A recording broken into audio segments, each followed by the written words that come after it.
जय श्री कृष्णा दोस्तों। अभी 16 श्राद्ध का समय चल रहा है, पितरों का समय।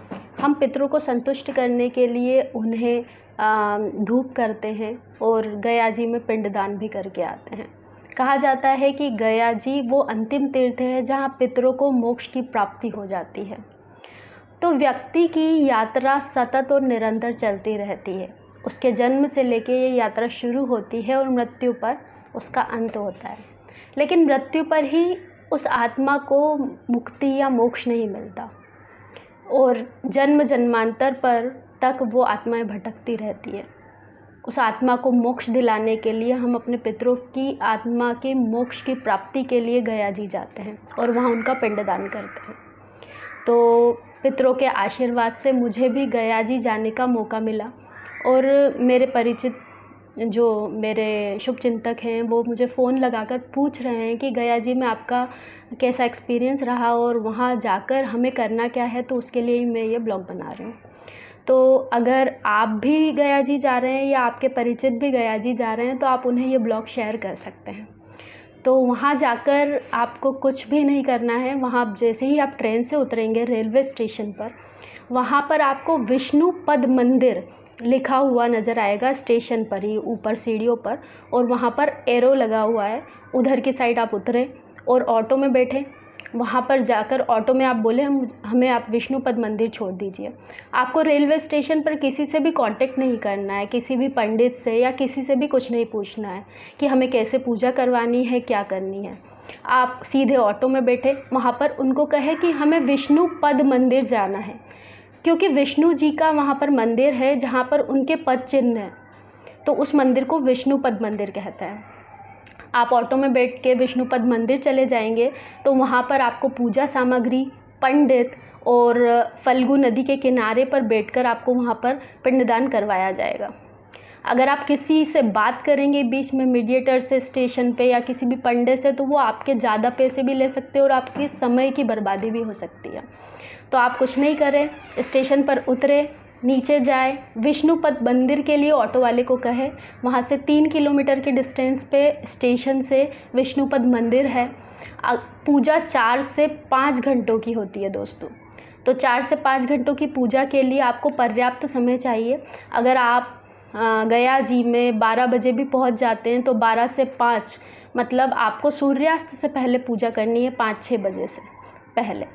तो क्योंकि 6:30 शाम होते हुए अंधेरा होते होते वहाँ पर फल्गु नदी के किनारे पे बिल्कुल सुनसान हो जाता है और वहाँ पर आपको कुछ भी अवेलेबल नहीं होगा और सीधी सी बात है, पूजा पिंडदान जो भी है वो सूर्यास्त के पहले ही किया जाता है।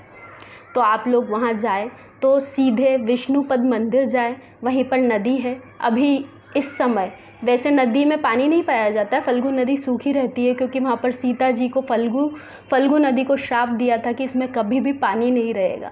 लेकिन इस समय अभी मैं 1 तारीख को ही गई थी तो इस समय बहुत पानी है फल्गु नदी में। तो आप वहाँ जाकर नहा सकते हैं और उसके बाद आप पूजा कर सकते हैं। वहाँ पे आपको पूजा सामग्री, पंडित सब कुछ अवेलेबल हो जाएंगे और वहाँ पे आप दक्षिणा जितनी भी आप चाहें, जितनी भी आपकी श्रद्धा हो, जितनी भी आप देना चाहें, आप पंडित को श्रद्धापूर्वक दक्षिणा देकर पूजा करवा सकते हैं। अगर आप बीच में किसी मीडिएटर से बात करेंगे तो वो आपसे ज़्यादा दक्षिणा ले सकता है।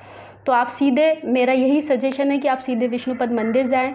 वहीं पर फल्गु नदी के तट पर ही आपको बिठाकर पूजा करवाई जाएगी। उसके बाद आपको विष्णु पद मंदिर के दर्शन कराए जाएंगे और वहीं पर अक्षय वट है। अक्षय वट वो पेड़ है जिसको सीता जी ने आशीर्वाद दिया था कि जब तक ये पृथ्वी रहेगी तब तक वो अक्षय वट फैलता रहेगा। वो एक अमर पेड़ है। तो उस जब पिंडदान हो जाता है, 4 से 5 घंटे की पूजा हो जाती है हमारी, उसके बाद फल्गु नदी में और विष्णु पद मंदिर के दर्शन कराए जाते हैं, फल्गु नदी के दर्शन, और उसके बाद अक्षय वट के भी दर्शन कराए जाते हैं। तो पूजा सिर्फ पंडित जी को वहीं पर करवानी है, जो आपको विष्णुपद मंदिर में ही मिल जाएंगे। आप उनसे अपने कन्वेंस के हिसाब से बात कीजिए और वहीं पर आपको पूजा सामग्री भी मिल जाएगी और वही सब कुछ अवेलेबल है। विष्णुपद मंदिर बस आप ध्यान रखिए। तो मैं गई थी, मेरा यही एक्सपीरियंस है। उसके बाद आपको रुकने के लिए अगर आप होटल चाहते हैं तो होटल भी मिल जाएगी। होटल के एसी रूम्स अभी 3,500 रुपये में अवेलेबल है। नॉन एसी रूम बहुत कम है। वहाँ पे धर्मशालाएँ हैं ट्रस्ट की और अच्छी फैसिलिटी है। वहाँ आप जैसा रुकना चाहें, मतलब फ्री ऑफ कॉस्ट वाली चीज़ें भी है वहाँ पर। तो आप रेलवे स्टेशन से अगर नीचे उतरते हैं तो वहाँ पर आपको ऑटो वाले बता देंगे कि जो भी धर्मशालाएँ फ्री ऑफ कॉस्ट वाली वो भी हैं और होटलें भी हैं जिसमें भी आप रुकना चाहें। लेकिन मेरा सजेशन यही है कि आप किसी से भी पूछेंगे तो पहले आपको फर्स्ट प्रायोरिटी गया जी में जाकर पूजा करने की है। तो अगर आप टाइम वेस्ट नहीं करना चाहते तो सबसे पहले आप मंदिर जाकर पूजा ज़रूर करवा लें। अपने पितरों के पिंड दान के लिए आप पूरा समय दें, उसके बाद आप सारी चीज़ें करें। तो थैंक यू। इस ब्लॉग में मैं यही जानकारी देना चाहती थी आपको। अगर आपके काम की है या कोई आपके डियर वन भी जा रहे हैं तो आप उनको ये शेयर कर सकते हैं। मैं अपने अगले ब्लॉग में वहाँ की कहानी भी शेयर करती हूँ। Thank you very much. जय श्री कृष्ण।